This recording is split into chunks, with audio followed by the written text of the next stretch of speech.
അല്ല ദിനേശനോ വണ്ടി വലി. ഷുക്കൂറേ, ആ ദിനേശ, നീ എന്ത് പണിയാ ഷുക്കൂറെ ചെയ്യുന്നത്? അല്ലേ ദിനേശ, ഈ എന്താ അങ്ങനെ പറയുന്നേ? അല്ല ഷുക്കൂറെ, ഇന്നലെ ജംഷീറിൻ്റെ അടുത്ത് മേടിച്ച പൈസ എന്താ കൊടുക്കാത്തത്? എൻ്റെ ദിനേശ കയ്യിലാണ് 5 പൈസ അല്ല, അതുകൊണ്ട് അവൻ വിളിച്ച് ഫോൺ പോലും എടുക്കാത്തത്. അത് 2 ദിവസം മുമ്പ് എന്നെ ഒന്ന് കണ്ടിട്ടുണ്ടായിരുന്നടാ. അവൻ ആകെ പ്രയാസത്തിലാ.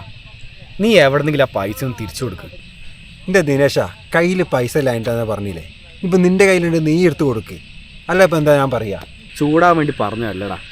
അവൻ്റെ അവസ്ഥ എന്താ നിനക്കറിയോ? 2 ദിവസമായിട്ട് പണിയൊന്നും ഇല്ലടാ. അവന് ആകെ പ്രശ്നത്തിലാണ്.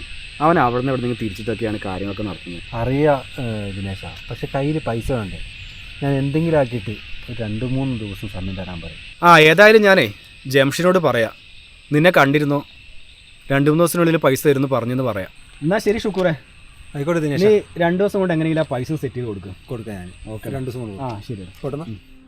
ചില സന്ദർഭങ്ങളിൽ നമ്മളെ സഹായിക്കുന്ന വ്യക്തികളെ ഒരിക്കലും ചതിക്കരുത്. നമുക്ക് പിന്നീടൊരു അത്യാവശ്യം വരുമ്പോൾ കൈത്താങ്ങായി നിൽക്കാൻ ആരും അരികിലുണ്ടാകില്ല.